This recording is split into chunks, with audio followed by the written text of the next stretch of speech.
CEO Eugenija Tau with Heart Over Me. I'm very honored to greet today from the US, beautiful sister of mine. As always, I would like to ask you to introduce yourself, please. Hi, I'm Dr. Vicki High, and I'm the founder of Heart to Heart Healing.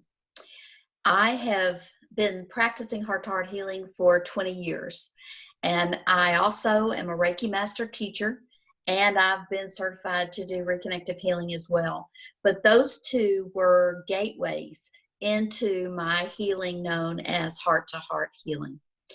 One of the things that I really enjoyed was coming from a very corporate background, very Protestant background, and then suddenly finding myself in a world where I had to accept these changes because my eyewitness accounts couldn't, I had to live what I was experiencing and honor that. Because, you know, it's really hard to still believe what you used to believe when it's been changed by your own experiences. You are the greatest witness in your life. And so when you show up differently, it sometimes is kind of crazy, but I decided to go for the ride. So that's what I did. So what you have been doing exactly in the corporate world? I am a corporate trainer. I've been doing it for 30 years. I create training programs for big companies, medium-sized companies, and small companies. 3 of my customers are in the Fortune 10, Walmart and AT&T. I've done several programs for them. It's been a great life. I've enjoyed creating innovative programs that help people's businesses thrive. And then I've volunteered for nonprofit agencies. And so I've done training programs. I received 3 Redbud Awards from the state of Oklahoma governor for the program that I created in Oklahoma, Lake and Trails Association. So it's been, you know, I love to help people. And so it doesn't matter if it's a corporate program or the healing work that I do. My goal is to help people live better lives. I'm so honored to have you here because exactly that's what I'm looking for. I look for grounded spiritual people who know well the reality, the corporate world, the society problems, but also they try also and they follow their hearts. How it happened that you started also following more and more your heart and the internal call to serve for humanity. That social. First of all, when I was very young, I survived domestic violence. I was married, and there was a moment in time where I realized that my life might be ending. And I thought, if I ever get free from this, I'm going to live out loud. Life is a beautiful and very precious gift, and we're not guaranteed any more than today. And so somehow I believe my angels and guides stepped in to free me from that situation and then allowed me to live. And so it took me a while. I didn't do that right away, but it took me a while. And when I finally decided, I have no limits. I live without limits pretty much. And, you know, when I am faced with a challenge, I just keep looking until I find a solution. Can we go exactly to this moment when you have taken the decision that now it is enough?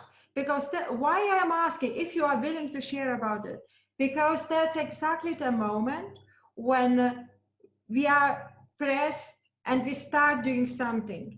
That's the most precious moment to share with other people who are right now maybe facing some challenges and they are not brave or not courageous enough to make this step. Well, I was 19 years old, so that's been quite a few years ago. And I think that for me, I kept it secret because he happened to be a police officer. I was so afraid that my family would find themselves dead, accused of things, you know, falsely. I kept it all inside for years. I didn't tell anybody that I was abused. And what I realized is that there's a pattern of that. They cut you off from your support system. They do things that are unspeakable as far as, you know, brutalizing you.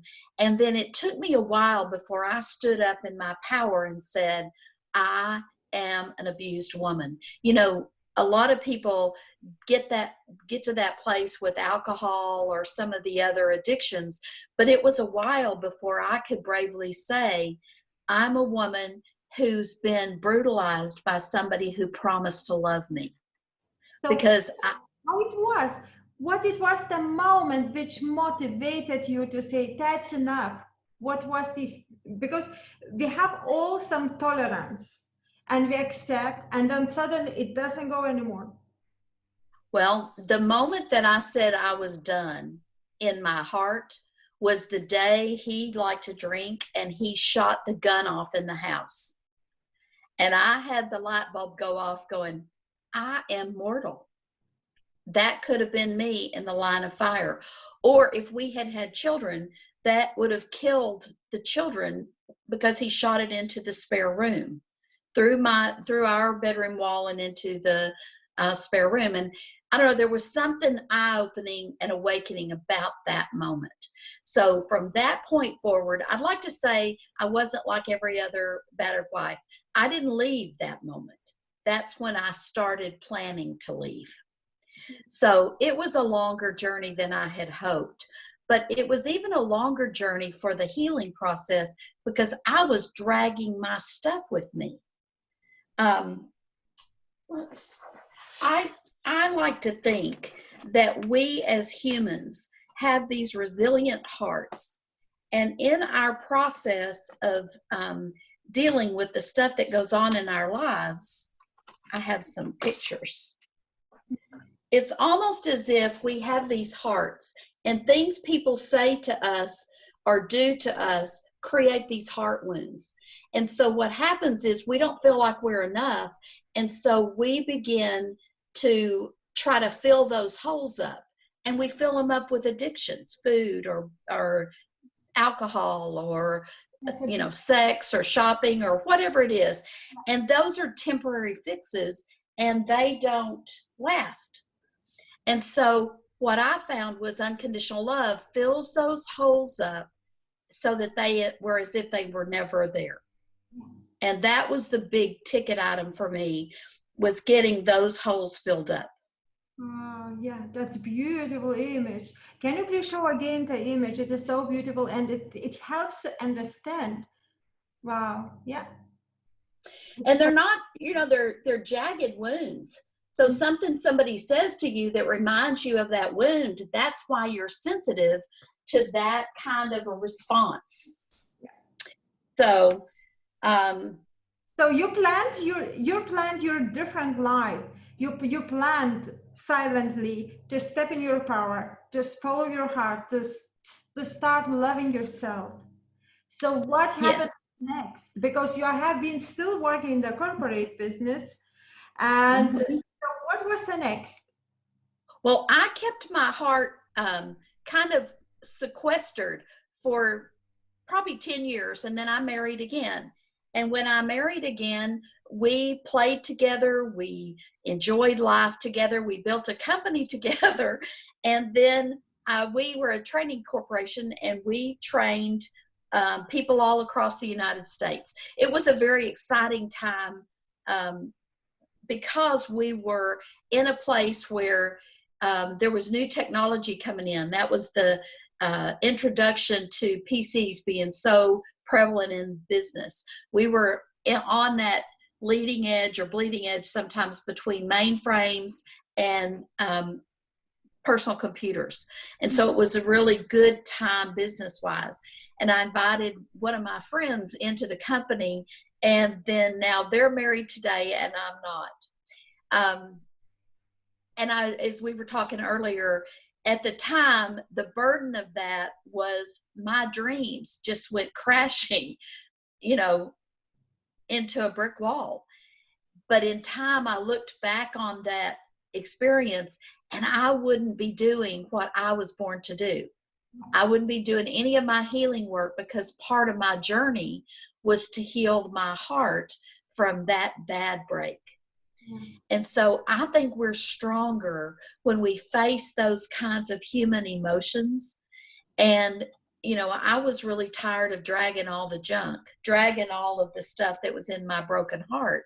And so that's when I started doing healing work in earnest. I benefited from it. My heart healed. And I'm not the same person I was after I started doing the work. Who was the best helper for you, if you had some support around you by that time? I had lots of teachers, but my biggest helper was Jesus. You know, I grew up with him as a friend, and he remains a friend, although he has a different personality than I expected and I learned growing up. One of the, and I didn't tell you this, but I will now. I was so I went to a Reiki master, and she talked to me. It was my friend after my bad divorce, my second divorce. She said, because it was a surprise to me. My divorce was a surprise. And so I was pretty brokenhearted about that. And so she grabbed me and she goes, come on, we're going to a Reiki session. And I said, Reiki? No, because I had like very strong roots in my faith. I had been practicing since childhood, and you know, really enjoyed that part of my life, the foundation. And so it was a little odd to me to go into Reiki, whatever that was. And the lady looked at me and she said, oh, honey, you had a broken heart, but it's starting to heal. And I thought, how does she know that? And then she said to me, a long time ago in a faraway place, you gave me something that I really needed, and now it's my turn to give back to you. Wow. And that really freaked me out, except that I could hear the truth in her voice. So I found myself signing up for her program and studied to become a Reiki master teacher. And during that time, she asked me to invite this gentleman who was teaching reconnective healing. And so she asked me if I could get him some publicity, and I met him at the Channel 8 ABC studios in Dallas, where I'm from. And so as he steps out of the car, I hear this voice. It's not a person, it's a voice, and it says, you're going to work for this man. And I'm thinking, no, I'm not. I'm not going to do that. I'm busy. I've got companies to run, and I've got, at that time I was the mayor of my community, and I'm thinking, I don't think so. I'm busy girl here. And so I ended up actually working for him. But at the workshop, I was there with a friend of mine, and she said, I don't think I'm getting this. And I said, oh, here, let me climb up on the massage table and you can work on me. Oh. So she said, okay. So I immediately got up on the table, and somebody grabbed my hand like this. And I'm thinking, who's touching me? Because, Wow. you know, when your proximity is kind of an issue when you're a domestic violence survivor. And so then something strange happened, but I can't explain it. I didn't explain it then. I can't explain it now. I could see, but I had my eyes closed. I could see the ballroom around me. I looked over to see who was touching me, and I looked down at his feet, and his feet were bare, and they were dusty, and they had sandals that wrapped up his legs. He had a robe on, and then as I looked up his body, I looked into his eyes, and I knew him. I knew those eyes. I knew who he was. He looked at me and he said, Vicki, you are loved. You are special. You are in my care. And all I could do was cry. There is something so sacred about being in that moment. But like a lot of other people, I didn't tell anybody, or I did tell people that I thought would really give me some insights or guidance, my spiritual family, my church family. And oh my goodness, they would look away. Some of them would look away, particularly one uncle who was a minister. When I try to talk to him about that, he would just go, not talking to me anymore. You can see it. And so for a while, I was a little careful about who I shared my experience with, because I didn't want anything to tarnish my experience. Yeah. And I think that if it happened to me, it can happen to anybody. And that's the coolest part, is that I wasn't taught able to touch Jesus or hear his voice or have him look at me with those eyes. And my life forever changed from that minute forward. That was my moment. Oh, how are you serving people now?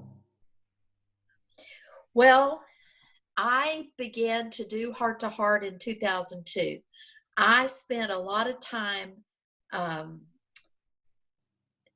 I do sessions for people, and when I do sessions for people, I ask questions and I capture information. There's a scientist in me who doesn't just want a woo-woo experience. I want to see what happens. I have a long history of people that have miracles happen as a result of this work. There are people who have been diagnosed with cancer and they suddenly don't have cancer anymore. Some of the coolest are over 12 babies have been born to women who have been kicked out of in vitro fertilization programs, told they never have kids. They come to a session, they come to a workshop, because I teach this to other practitioners, and they are pregnant within 3 months. Now, I don't have any control over who gets pregnant and who doesn't, but the fact that there are 12 babies, and some of these women have had multiple children after that. You know, they have 2 or 3 children. And so I was even talking to some of the practitioners one day, and I said, this is the coolest statistic that I've seen in a long time. And she goes, wait a minute. She said, I have a client who threw away her infertility books. I've been doing Heart to Heart on her, and suddenly she's pregnant again. Wow. Or pregnant for the first time. And I said, how cool is that? She goes, I didn't put 2 and 2 together and come up with that was the reason. Wow. And so I think it's important as healers that we track results. I've had one cool story happen from a practitioner. About a month after the class, she went out into the pasture and was working with some horses, and the horse kicked her in the neck and in the arm, breaking her arm and causing some problems in her neck. And so one of the other students that was in the same class was with her and started doing Heart to Heart on her in the ambulance. So they get to the hospital, they put a pin in her elbow to secure her arm, and they were really concerned about working on her neck. The other lady told me, she goes, Vicki, I don't think she would have made it if I hadn't been working Heart to Heart on her in the ambulance. So 4 weeks pass. She goes back. They put a cast on her arm. She goes back to the doctor, the hospital, to get the cast off, or to at least have it checked. And when they do the x-ray, they don't find a repaired break in her arm. Wow. It was as if her arm had never been broken. Wow, amazing. Yeah. And the pin was still in the elbow, but the arm was as if it had never been broken. There was no sign of a healed fracture. Wow, amazing. So, you know, when you do this work, I think it keeps you at a frequency that is that higher galactic frequency. We were talking earlier about the map of consciousness and the frequencies that we operate in. And what people don't realize is that we are made of frequency. Each of our organs has a frequency. Our body has a frequency. You know, the things around us have frequencies. And if you have hard trouble with that concept, it's kind of like having a radio station, and you are different radio stations. So when you operate in a place of fear and anger, then those frequencies not only affect other people around you, kind of like the Charlie Brown comic, the character Pigpen. He walks around with his dust cloud around him. That's kind of how it is when you're operating in that anger and grief and, you know, shame place. But when you rise above that, and one way of doing that is using heart to heart, then what ends up happening is that little cloud gets transformed into unconditional love. And so what you're exuding from you is more unconditional love, because it's a higher frequency and it offsets those lower frequencies. Yeah. Perfect. Let me give you another picture. Because I love it when people ask me things and I go, hey, I've got a picture right here. Let me show you. Yeah, that's very helpful. So this picture right here was taken by one of my practitioners. I don't know if you can see there's a pink orb in this picture. Well, yeah, I can see. Yeah. The practitioner, not the one taking the picture, but the one that was walking, I cut these off to just show you the pink bubble, but one of the other practitioners walked out into the pasture to do work on the horses. Mm-hmm. And when she started doing the work, this pink bubble grew into this pink. Wow. Wow. And what you see that in the part that I cut off is that there are lines of light that go from this pink bubble all the way into and through the horses and the trees. Wow. Isn't that cool? That's very visual. That's very beautiful. Yeah. Well, I was sitting in the airplane on 12/14/12, and I was coming back from the Bahamas. I had been down there with a friend of mine, and I was winding down. We were on our way home after a really beautiful week in the Bahamas.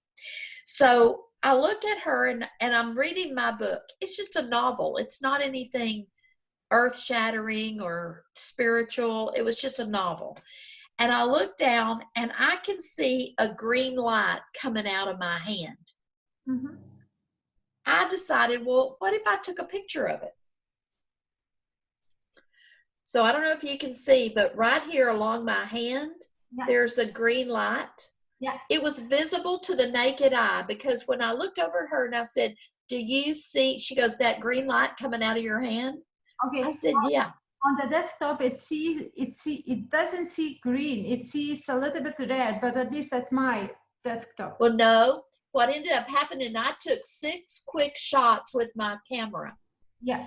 And what the camera showed is that it started out green here and ended up green here, but in the meantime, it changed colors. Wow, I see. And I was just doing click, click, click, click, click. Wow. But isn't that cool? Yeah, but how do you explain why it changed the color? Because I think I was intent on learning more. This pink is the color of unconditional love. Okay, yeah. The golden light, which the green changed to a golden hue in that second, third, and fourth pictures, that is the color of God. That's the light of God. And then it went back to a fainter pink. But if you'll notice, the green in this first picture and the green in this second one are a different hue of green. Yeah. They're darker. Yeah. So I think it was my little gift from God to say, Vicki, your heart energy makes a difference. Mm-hmm. And I think I have a young brother, who was diagnosed with a congenital heart defect when he was in his 50s. Mm-hmm. And so my sister is older, and she says, Vicki, one of us needs to go to the hospital, because he had to go to Mayo Clinic in Rochester, Minnesota. She goes, one of us needs to go, and it can't be me. Mm-hmm. So, I said, my ticket, I've already bought my ticket. Yeah. So, you know how sisters and brothers are. You need to be there for them. And I would, because I adore them. And so I knew my job was to sit in the chapel. His wife was taking care of his medical issues. And so my job was to be there and sit in the chapel and do heart to heart on him. Wow. So that's what I did. So I was out in the courtyard one day, and I saw this tree dancing in the wind. And I thought, how beautiful is that tree? Mm-hmm. And I took a picture of that tree. Now, this is the picture I got in its place. Wow, yeah. This pink light is over the entire hospital. Yeah. And this tree, you can barely even see this tree. Yeah. But I took both a video and a picture, and both of them have this pink light in it. Beautiful. Isn't that cool? Yeah. I just love being able to see visual confirmations of the work that we do. Sometimes our human eyes can't see it, but our cameras are sensitive enough to bring in the light if we are paying attention, you know? Yes, of course. So please tell me more about your companies. What exactly service are you doing now? You are doing healing work. You are training another people to become healers. What Yes. exactly are you offering? Well, I end up, let's see. Now, don't get freaked out by this, but this is my corporate organization these days. Oh. So I set up a company because I was tired of being two people in the same body. I was this corporate trainer and I was this healer, the foundational healer of heart to heart. And so I decided that I was going to marry those two lives together in a single company called CE2O. And the C is for the corporate stuff. I think it's over here. And this is right here. And then the E2 is where we teach empowerment, professional development, enlightenment, and energy work. And then the O represents the opportunities that I think in our world, when we start merging those into whole individuals, we'll be able to support people with their spiritual gifts, because I've been told everybody has them. Everybody. And when we can claim our spiritual gifts, it's almost what they've described to me, and I call God they, but what they have described to me is that each of us has gifts, and they're in boxes over in the corner waiting for us to open them. They're nobody else's gifts. They're earmarked for each individual. Now, they'll remain there, or we can go tap and open the package and go, you know what, this kind of rocks. I'm going to enjoy this gift. So in the company itself, there's an Empowered Dreams program and an Empowered Leadership program that identifies 13 areas of life where you make an active plan. A lot of people are unhappy because they're actually living the lives somebody else has designed for them. Yeah. And this helps you figure out, what do you want to do? And who do you want to be when you grow up? And it doesn't matter if you're in your 30s, 40s, 50s, or 60s, or even 70s or 80s. Yeah. So here's the heart-to-heart healing part. Mm-hmm. And then recently, let's see, I have some other programs, the Recovering Humanity and Calming Kids. Those are using parts of heart-to-heart. The Calming Kids is in the school because it's an alternative for mindfulness. You get to that heart-centered space immediately when you do heart-to-heart. It's the coolest thing I've ever done. And so I took a subset of that information and am working now to put it into schools. It's easy, fast, and effective. And then I use the same approach to do the Recovering Humanity, which is, targeted for people who are living on the street, are homeless. Maybe there are veterans who have PTSD. All of that has been effective. Maybe they're incarcerated in prisons. These would be programs that could use this heart-to-heart in these brands as a change agent to help them achieve their lives. Now, this is a Stop Trauma Drama. That's for recovering people who have survived domestic violence and other tragedies. Mm-hmm. This is the Marvels in Medicine. That's the data gathering for what I've gathered all this time. It's to do something with the data. This is the Reiki that we were talking about. These are new projects. This is Love That Speaker. It's a speakers program that will help train you or provide opportunities for you to speak. And then this is a publishing company. Yeah. I keep getting new ideas on publishing. So all of this has come from that ability to be brave and courageous and step out and be everything you were designed to be. Mm-hmm. The universe supports you when that happens. Yeah, that's very important. And also, I'm very grateful that you're offering us so many of your skills for free for those who are trying to step in their power. They are still searching themselves. Also, what I was impressed about when you have shared about the ability to learn very quickly, to integrate the wisdom, the knowledge, and start adopting. Can you please share about it? Yes, these two, and we didn't talk about these specifically, but let me do that now. This is a mini-me exercise, and this is a draining relationship exercise. The mini-me's, you know, when I showed you the picture of the heart, the mini-me's are like, if we were to take, I don't know if you can see this, Yes. This represents the mini-me's. So all these things that happen to us that cause these heart wounds happen at different ages. And so the mini-me's, if you were, say, 50 years old, you would have 50 little mini-me's plus a newborn. And so these exercises take you through a process that help you feel and let out those trapped emotions inside you. I believe that trapped emotions are ultimately become physical injuries and illnesses. Mm-hmm. So it's really important for us to heal. Our very first language is the language of emotion. You don't come in as a baby speaking, "Oh, mom, I've got a wet diaper." You cry and you show your emotions, and that is our primary language. So we try to think through things, and we can't do that. We have to feel through the mini-me work, okay? So you ask a series of questions. There are 5 questions. They're simple and powerful, and they are, do you absolutely 100% support and accept my magnificence? What is hurting you so much you have to hurt me to heal? What do you need to tell me that I might be afraid to hear? Because often they carry our secrets, and it's time for us as the adult to own that. And then what wisdom do you have to share with me? Because they've been the whole journey with us.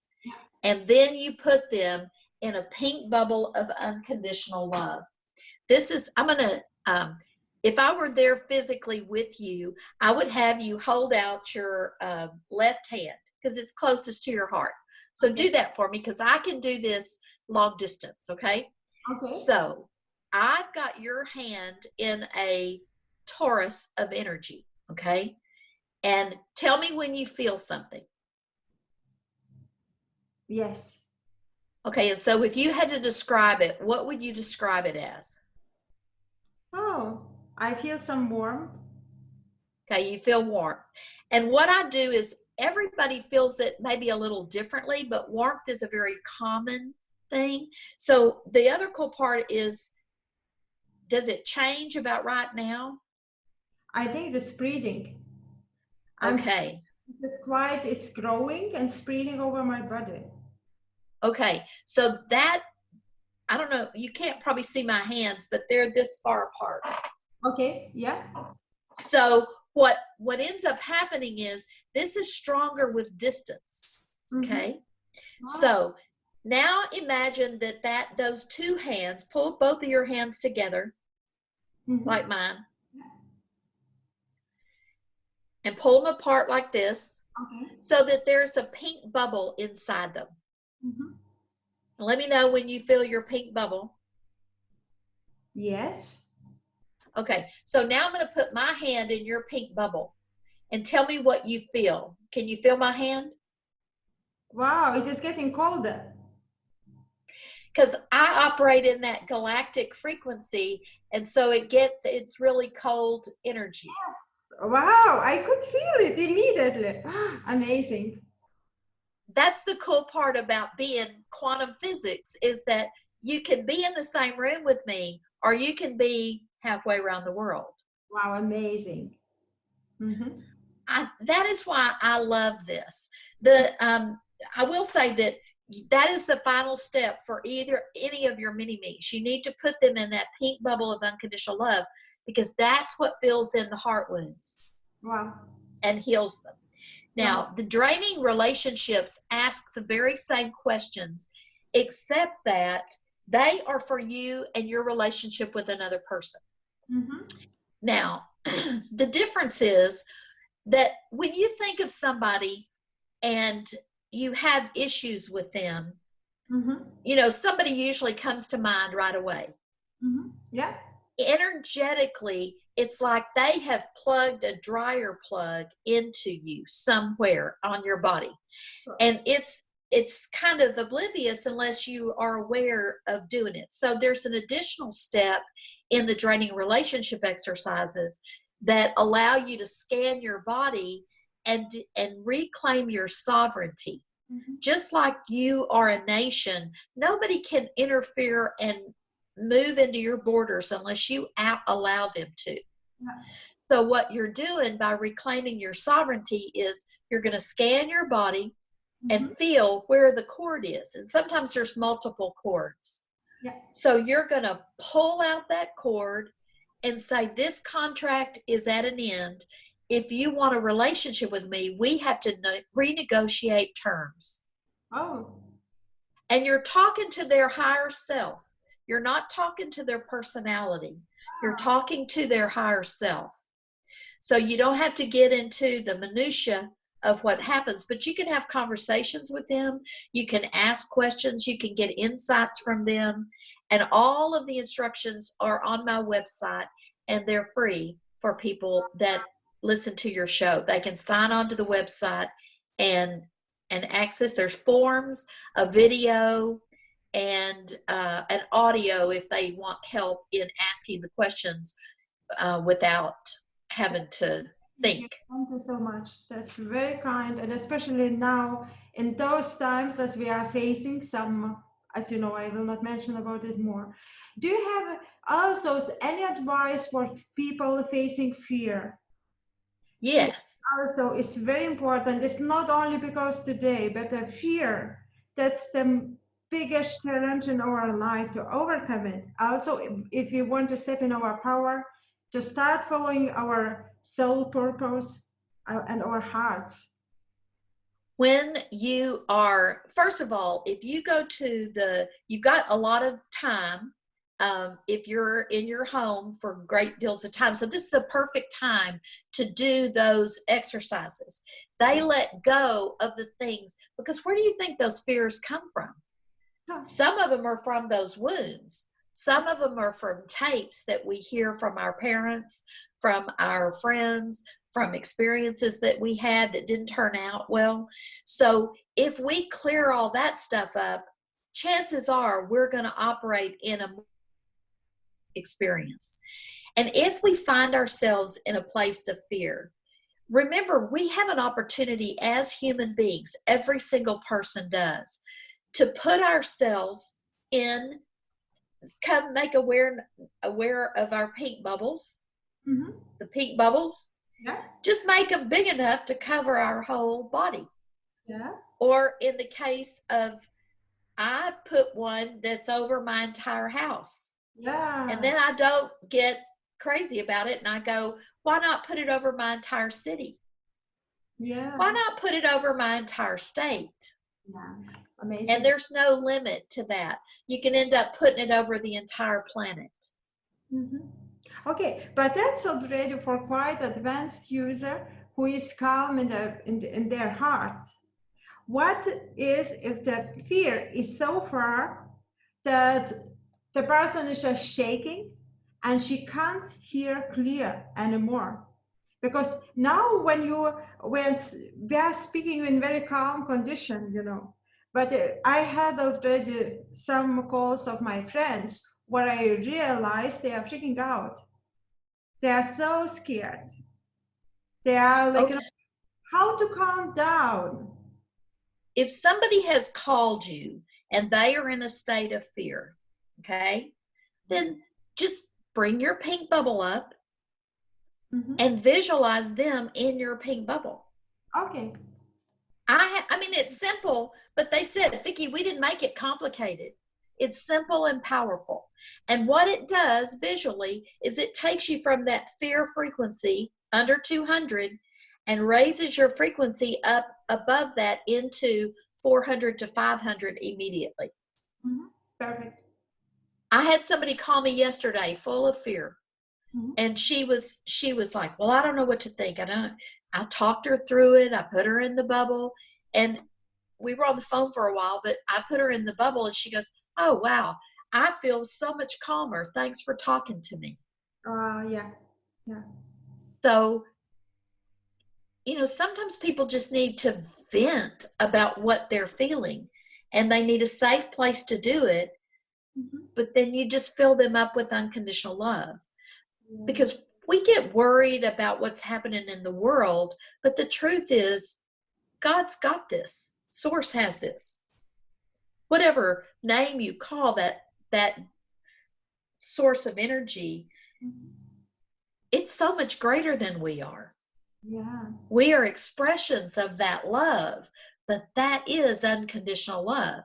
And it is the greatest change agent in our world today. Yeah. Love. Unconditional love. What a beautiful ending of our conversation. And just to finish, I would like to ask you how people can find you.